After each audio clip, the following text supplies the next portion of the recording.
my first play really ever, in college as a freshman was against Tom Brady, who he wasn't even a starter that game. They brought him off the bench to put him in the game. Oh, wow. And now fast forward years later, I'm still playing against the dude.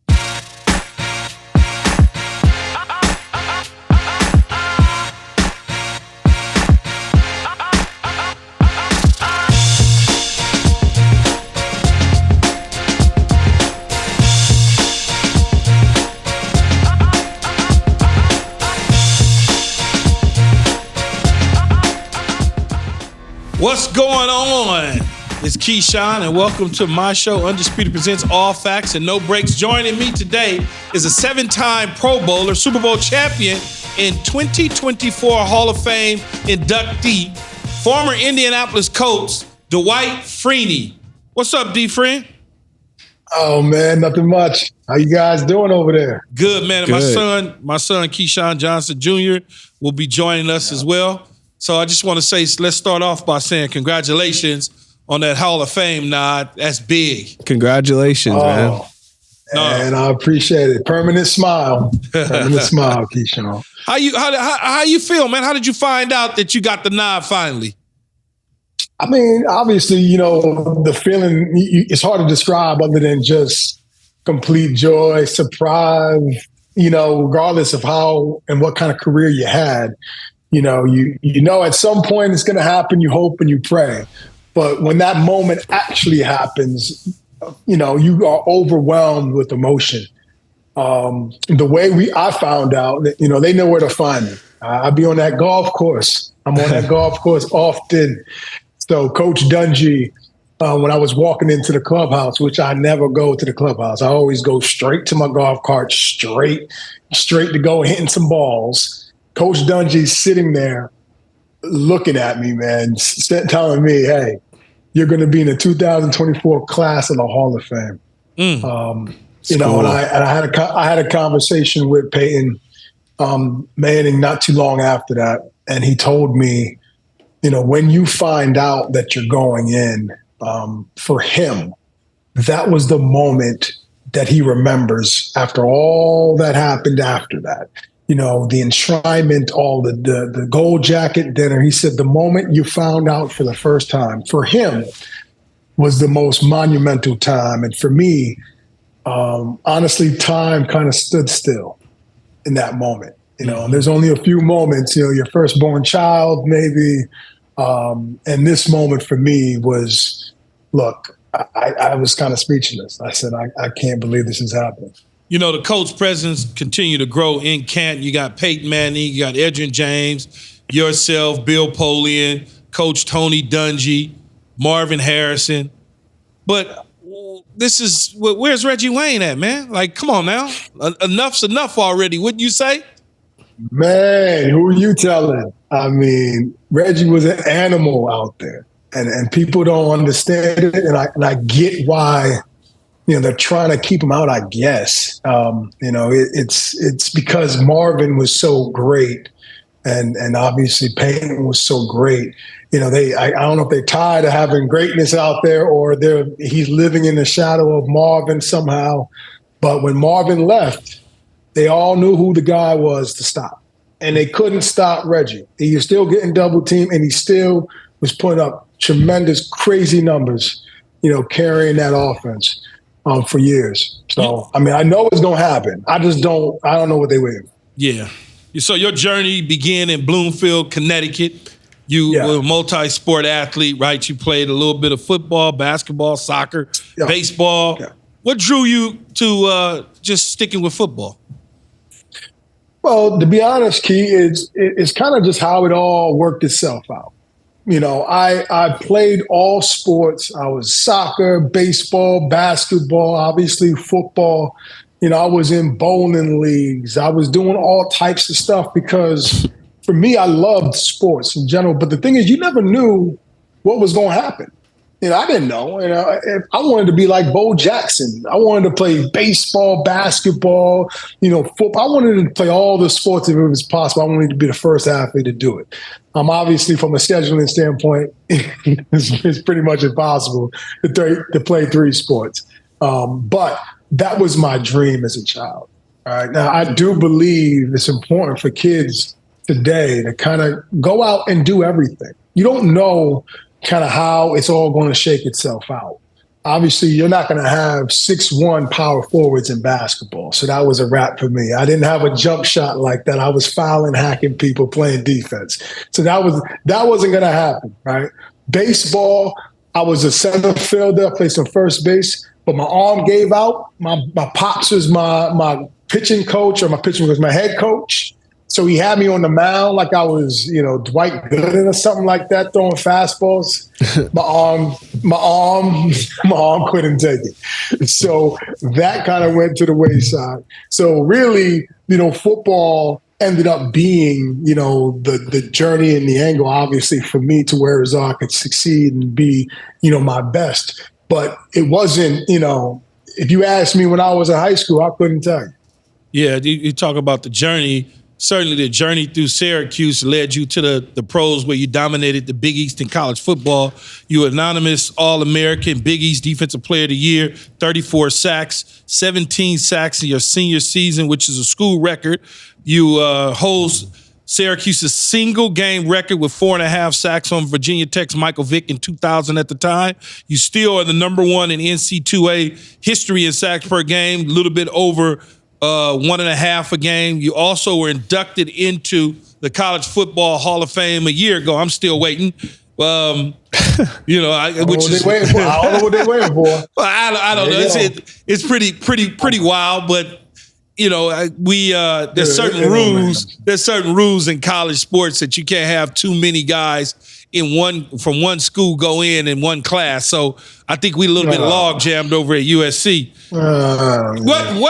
When you talk about what you were able to do in the NFL, there's this patent move, I call it. Whenever I think of a spin move, I think of Dwight Freeney. Yeah. Where did that come from, and how did you just master it at the level you did? I mean, look, this move for me originated in high school. Now, Key, I know you're going to know this. I don't know about your son going to know this, but there was back in the 90s, all right, there was a mixtape out called, And1 Mixtapes. Oh, I'm very familiar. There you go. So And1 Mixtapes was basically, for those who are watching and don't understand, it was, guys on the basketball court, street basketball. And, you had the offensive guy dribbling the ball. And most of the time he may have been traveling. Who knows? There was no ref out there to call it, right? And he would try to make that defender, whoever's defending him, look as silly as possible. So he would be doing all types of moves, throwing the basketball over his shoulder, crossing, breaking ankles. So for me, I wanted to find a way to bring that to the game of football. So I was on a practice field one day, and I said, man, how do I make this offensive tackle look as silly, as crazy as possible? I want him to be falling all over himself, breaking his ankles. And for me, that happened to be a spin move. All right. And I started to kind of work it in high school, got better in college. And then by the time the pros come, I was already a well-oiled machine. And I would get real creative with it depending on how they're blocking me. But that started, really origination for me was basketball. Yeah, I don't know why we showing Arizona Cardinal highlights, Keyshawn. I was gonna ask, did you have like someone on And1 that you got the spin move from? Maybe like Skip to My Lou or like it really wasn't. No, there wasn't. Okay. It was just more or less just me trying to be creative on the football field. Okay. That's where it was. I always had a joke. I was always called for traveling when I played on the basketball court. I'd be on the post, Key. I'll post this dude up.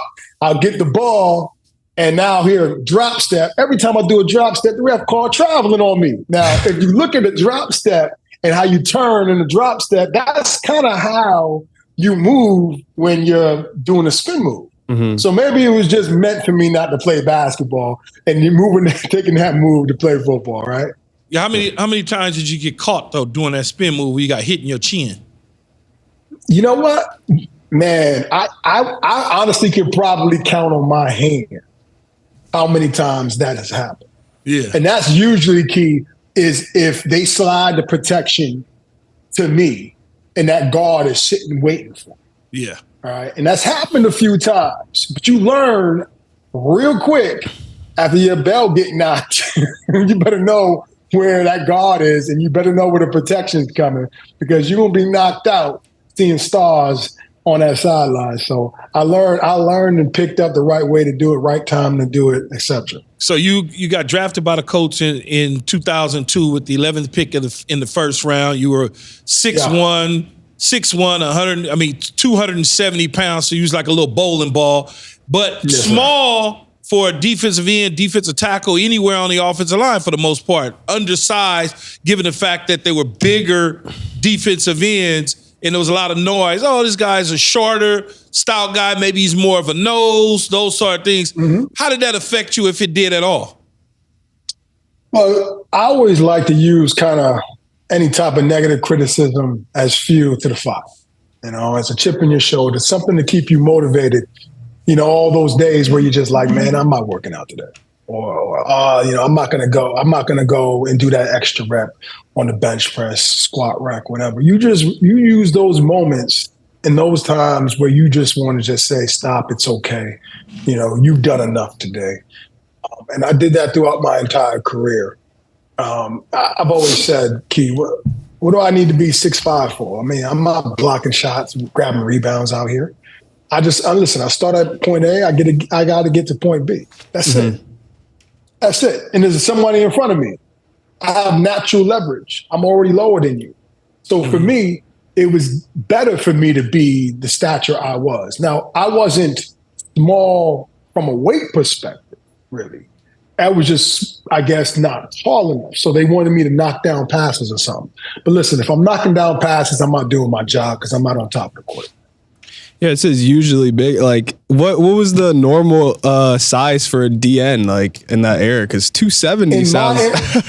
Well, yeah, but the thing is, they forget about the 270 part. But it's all good. It was 6'4", 6'5". Okay. From a height perspective. So if you look at Julius Peppers, my fellow classmate, he in that era was prototype 6'5", Bruce Smith looking guy, big. Simeon Rice. Simeon Rice is big. 6'4", like those types, Reggie White, defensive end, Richard Dent, those types of big defensive ends. Mm-hmm. So when I came out, there really wasn't anybody at my size that was drafted at that time, at that place in the draft.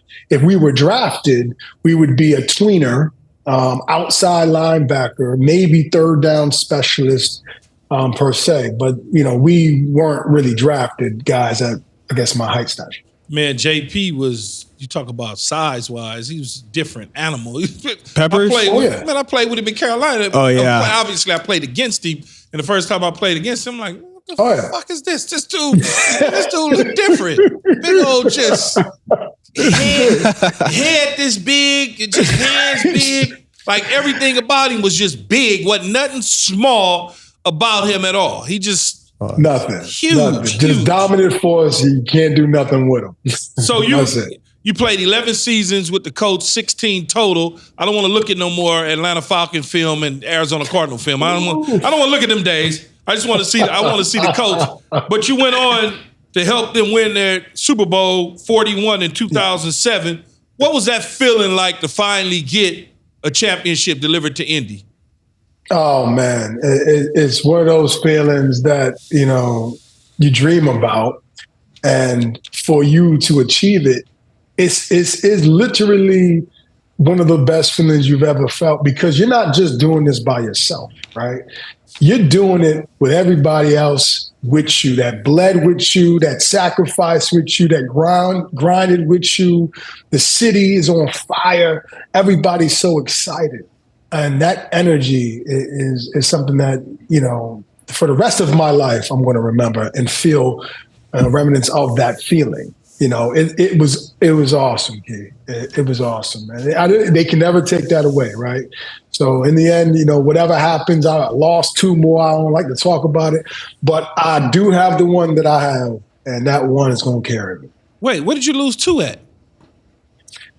2009. One with the Colts. One with the Colts, I lost. I had a high ankle sprain, okay, and that was versus the Saints. They did the onside kick, And we just had Morstead on here that did the onside kick. Yeah, don't let me get on the onside kick. The onside kick happened, Key, and I looked up. I'm on the side. I looked up. Man, they had about 15, 16 people on the field trying to get people off of the pile. I'm thinking to myself, look, you can't bring guys from the sideline trying to get on the field and try to find who has the ball. Man, they got to stay over there. But anyway, we can't go back. We can't go back. And then the second one, it was the Atlanta Falcons versus the Patriots. I don't like to talk about it. Oh, okay. I didn't realize you was on that team. You know that? Yeah.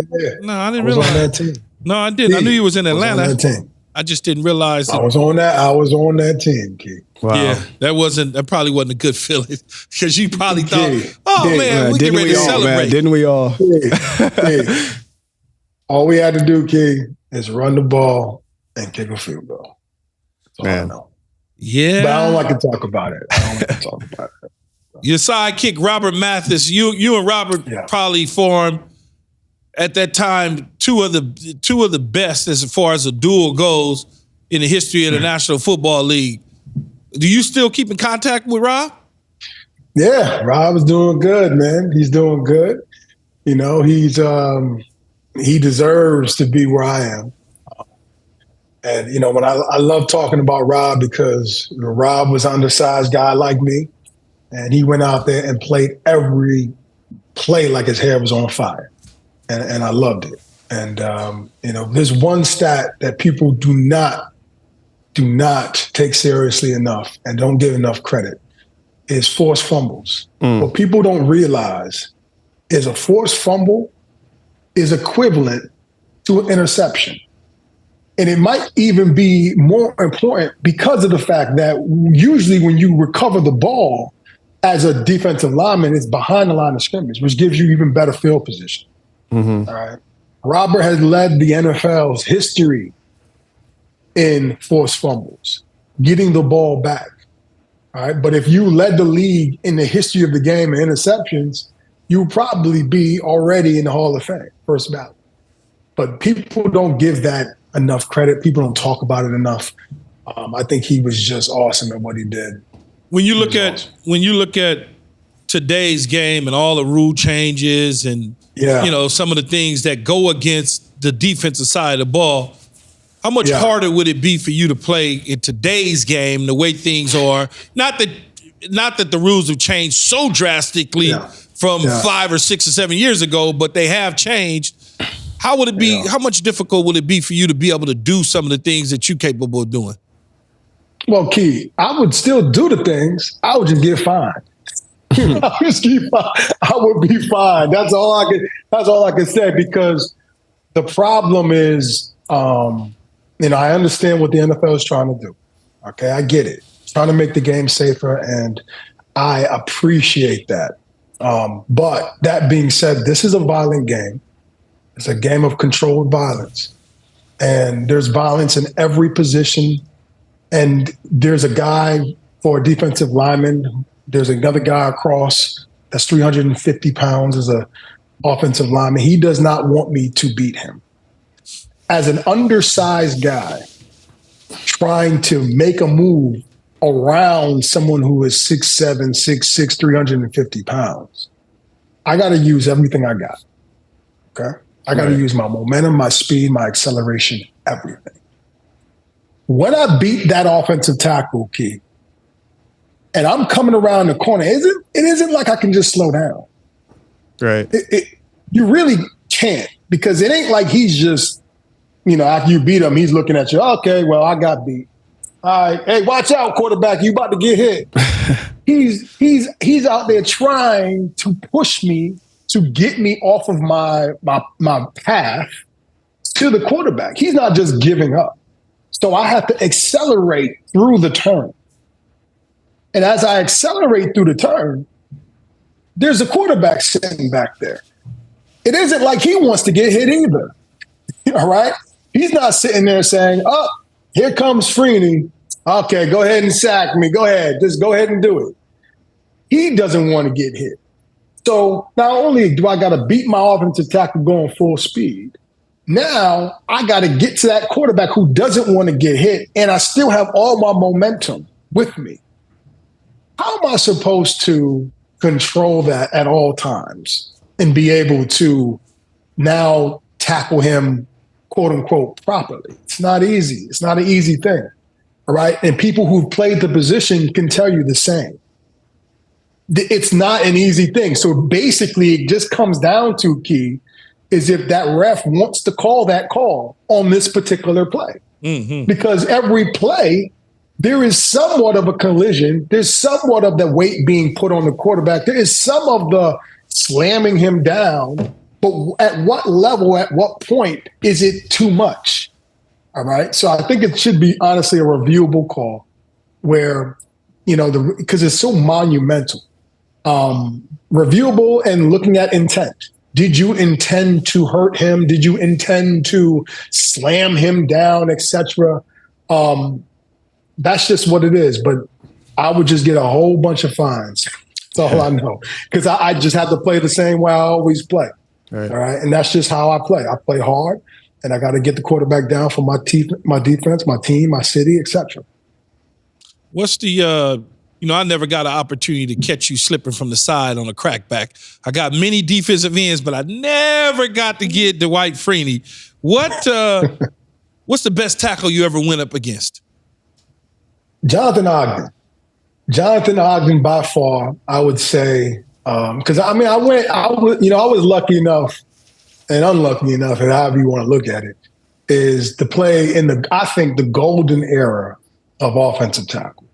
I played against Willie Roaf, Hall of Famer, Walter Jones, Hall of Famer, Orlando Pace, Hall of Famer, Jonathan Ogden, Hall of Famer. I mean, that was the era of where, you better come with that serious work or you're going to get thrown out the club, like aggressively going against those types of guys. So for me, I think Jonathan Ogden was probably at the top of that list. He was the corner that never came. He's a mountain of a man. So you go, and what I mean by the corner that never came, Key, is like, you trying to run around the corner, and usually you see daylight around the hip, and then you can turn. And I'm still running today. I still can't see that corner because he's so big and so long and so athletic. He's like a dancing bear. So thank God I had a spin move. I could go back the other way because I don't think I ever beat Jonathan Ogden outside of him, around him, because he's so long, he's so big. So I think if I think about all the guys that I played against, he was probably number one. What was the toughest quarterback to sack? I'm gonna give you two answers to that. All right. I think one surprising answer, there might be two surprising, but I think one, Tom Brady wasn't easy. And the reason being is because of how, from a system standpoint, they was getting rid of the ball under 2 seconds, period. They knew the strength of our defense. They knew what was going on. So I said, look, I don't care if you open or not, receiver, this ball is coming out. Done. So I think when you're playing against a guy like that, you better have your best move. And even if you have your best move dialed up and you win on your best move, you still may not get there.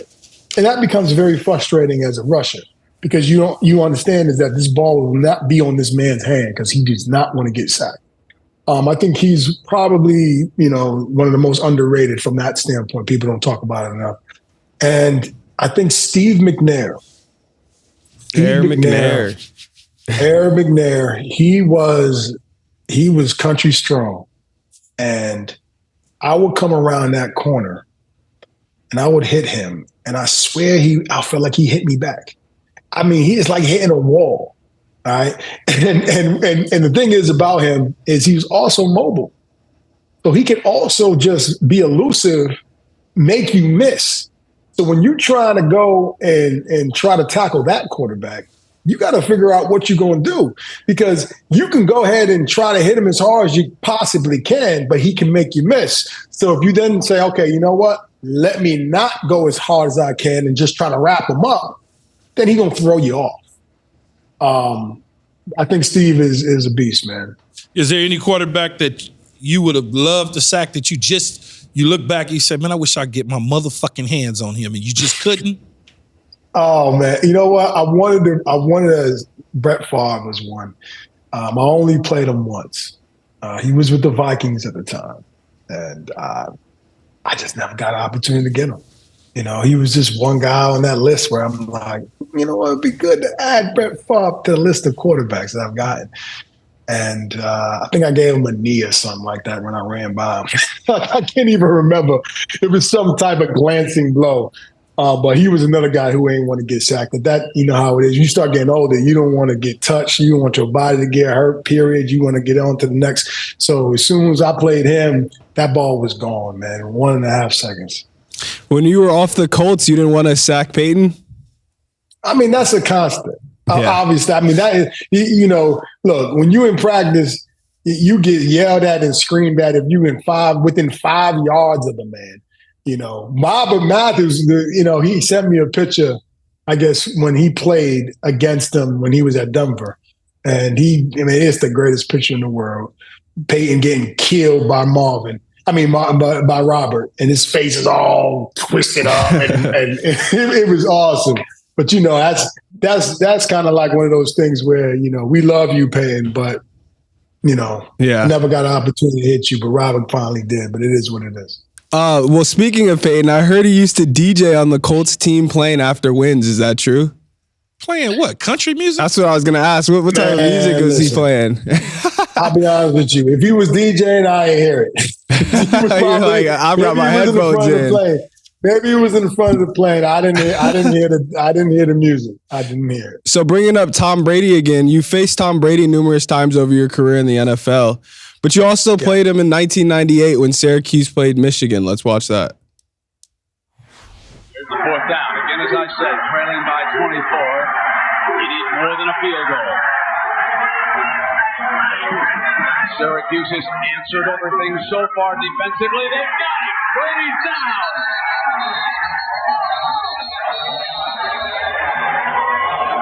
Almost beating the snap count. Dwight Freeney from Bloomfield, Connecticut. A blue chip recruit, a freshman. Played 4 years of basketball, baseball. Also lettered in soccer. You're looking at one of the fine ones. And again, there's Bullock in there. They're crowding the middle of the line against Michigan. Nash, number 10, is in there as well. And Freeney comes free and makes the big play. Be a penalty right now.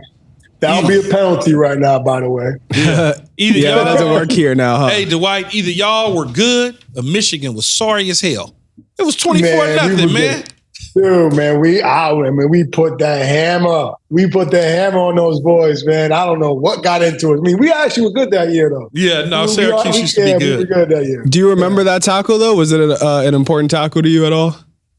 Absolutely. I think that actually might have been my first play as a college player, period. I was a freshman. I was a true freshman. So it's kind of crazy how, you know, everything kind of comes full circle. My first play really ever, you know, in college as a freshman was against Tom Brady, who he wasn't even a starter that game. They brought him off the bench to put him in the game. Oh, wow. And now fast forward years later, I'm still playing against the dude. Yeah, I was going to ask, what was it like to have played against them both in the college and NFL? Like maybe you did, but the progression from being Tom Brady to the GOAT, like how did you see that? Well, look, I didn't care about him in college. Yeah, exactly. I was a freshman. I didn't know nothing about Tom Brady, and Tom Brady wasn't a great player in college either. Mm-hmm. All right. I think Tom just developed over the years, ended up staying in the same system for a long time and flourished within that system. All right. And when you can stay in the same system, doing the same things, it became just like, tying your shoelaces, and that's how Tom got so good over the years. He wasn't a beast when he came out as a rookie. They protected him. He ran the ball. They did the things. Now, as his career, maybe 8 years in, 9 years in, they gave him, free reign to do whatever he needs to do, that he needed to do within the system that he was in. But he was a guy that obviously throughout the years just kept getting better and better until he is in the conversation of being one of the best quarterbacks that ever played. Okay. Well, while we're on the topic of GOATs, you're a pretty avid golfer yourself. You mentioned it, and you've been partnered up with Michael Jordan a couple of times. What's it like to play with him? Man, it's kind of crazy. And when I say that is, people remember him on that basketball court, with that look in his eye, Utah Jazz, got to hit the final shot, right? And you just think of that from a basketball perspective, but it's crazy is he got that same look on the golf course. And not only that, he does hit those miracle shots when his team needs it on the golf course as well. I mean, it's crazy when you play with him. All of a sudden, you'll be 130. He'll be 130 yards out and completely messes up his drive and completely, he got to make it now, and he's 130 out, and somehow by a miracle he'll make the shot. He'll make the shot from 130 yards and he'll just roll right in. It is absolutely insane how he just pulls those types of things out. That's crazy. Well, guys, the great Allen Iverson statue was revealed in Philly this past week, and it created a social media uproar. Iverson was presented with a kid-like statue that resembles like Mike's Calvin Cambridge more than the 11-time All-Star. Guys, how foul is this? Let's take a look of it. All right. Oh, wow. Wow, is that in the building? They got him looking bad. Well, it's a good statue. It's just little, I don't know if it's the stance. In the building? Say it again? Listen, is that going to be in the building or is that literally outside of the building? So, and that's where it's going to be. So there's the Legends Walk at the Sixers practice facility, if you see right there. So it's going to be next to those ones right here, but it still looks small compared to the... Yeah, that's not the stadium. It's at the practice facility. Oh, okay. So I'm okay with it. It's in line with everybody else's. That's just everybody else's statues that size, so I'm okay with it. Yeah. On first glance, it looks crazy, right? Man, listen, it looks absolutely nuts because you think about all the other big statues that they have everywhere else. You'd be like, man, this is disrespectful. But if you look at the fact that they have all of the other statues the same size, then it's fine. I was worried about Bubba Chuck for a minute. I was worried about it for a minute. I was like, I know they just did do AI like that. But now that I see that I see it, it all makes sense. Yeah, okay, it so is what it is. Go ahead. Okay, yeah, so we want to play a game before we go. So here's your chance to build the best possible starting defense lineup of all time. So you can use the players of any era. Both of you guys would do it. So we'll have 2 DNs first. Oh man. Okay, this is what I'm gonna do. Oh man. Golly. Okay. I'm gonna do a 3-4 defense. All right. Let's just do it that way. Because I don't know. There's too many linebackers I got in my brain right now. I'm gonna go with Bruce Smith and I'm gonna go with Reggie White. Okay. And then for my D tackle. Oh, you're gonna do the order. Okay. Go ahead. The D tackle, I'm gonna go John Randall. Okay. And then linebackers. My backers, I'm gonna go Ray Lewis, Junior Seau, and I'm gonna go with Lawrence Taylor. I'm gonna go with who am I gonna go with the other side?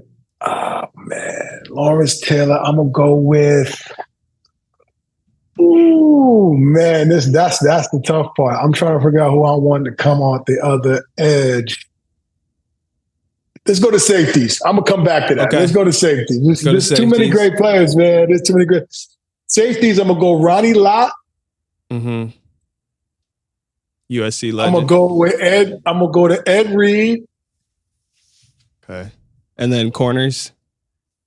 I'm gonna go Deion. And I'm gonna go maybe Charles Woodson At corner, okay. Come Yeah. on. And then you got one I more think it's him. linebacker. Oh man, I'm gonna go with who am I gonna go with my outside linebacker? Oh my goodness. Key, you're not helping me. I know, help him No, out. I ain't helping. I'm gonna let him pick his own. Oh, and then you got your own? Okay. Oh my God. Who am I gonna go? Does he have to be? But you want him to stand up with his hand in the ground? We said 3-4, so 3-4. I'm just trying to figure out who's gonna be the compliment. Man, you can always put Julius Peppers out there. He can pass rush. He can drop. You know, Von he's Miller. athletic. You can go Von Miller. Oh man, let me see something. You I'm can gonna go tell Charles. You can go Derek Thomas, Charles Haley. you know what? I'm gonna go Derek Thomas. I think if Derek Thomas and Lawrence Taylor's coming off the edge, what are you gonna do? right. What are you gonna do? Nothing. You can't do nothing. Slide to protection somewhere. Dad, Hey, you got go a ahead starter? oh my God, that's my lineup. Well, I'm gonna go Reggie White. Yeah. All right, so 2 DNs. Reggie White at one end. I'm gonna go Aaron Donald in the middle. Okay. Yeah. I'm gonna go. I can go Deacon Jones, or I'll go Deacon Jones at the other. I'll go Deacon Jones at the other end. At linebacker, I'm gonna go Ray Lewis in the middle. Mm-hmm. I'm gonna go Derek Brooks at the wheel. Yeah. I'm gonna go Lawrence Taylor and Derek Thomas on the edge. Yeah. Ooh, man, we ain't nobody gonna score no points. Ed Reed, Ronnie Lott in safety. I'm gonna go Deion at the corner, and I'm probably gonna go Rod Woodson at the other corner. Okay, so your guys' safeties, corners, and DNs are pretty the same, but the linebackers are like interchangeable. Yeah, Derek Brooks is gonna be my wheel. Yeah, I got my mic. I got my mic in. I got my mic in Ray Sugar Bear Lewis, and I got the two monsters on the end. I got an old head and Deacon Jones at one defensive end, and I got Reggie White at the other, and I'm putting Aaron Donald in the middle. Yeah. I don't know how many points. Who's gonna score? Nobody. Yeah, that's cheating. That's not even fair. That's cheating all day. That's cheating all day long. You were in our game in 2001, huh? 2002. Were you a rookie that year? Y'all played us in Tampa? I was a rookie. Yeah, 2002. Yeah, 2002. 2002 was my first year. I don't know how the fuck y'all came from behind. Oh, you're talking about when you went to the locker room? Key. Yeah, 2003. Man, I came back from the locker room. I went in the locker room. We was up by like 28 with like 5 minutes to go. It was terrible, kid. It was one of those, everything went right and everything went wrong. I couldn't believe that. I was like, what the hell? We brought him the overtime, beat him in overtime. Yeah. It was crazy. But I was happy for Coach Dungy returning back to Tampa and getting that W. I was happy for him. Yeah. Well, thanks, Dwight, man. Thanks for joining us on the show. Thank you so much. We really appreciate it as always. All good. Love to have you back. Good. In the future. Absolutely. No problem at all. Again, congratulations on making it to the Hall. Congratulations. Thank you. Thank you, man. Y'all take care. Whenever you want me, I'm here, dog. Let's do it. All right, that's a wrap for today's show. Thanks again to Dwight Freeney for joining the show. Don't forget to subscribe and follow All Facts Pod on social media. Until then, peace. I'm Keyshawn. I'm out.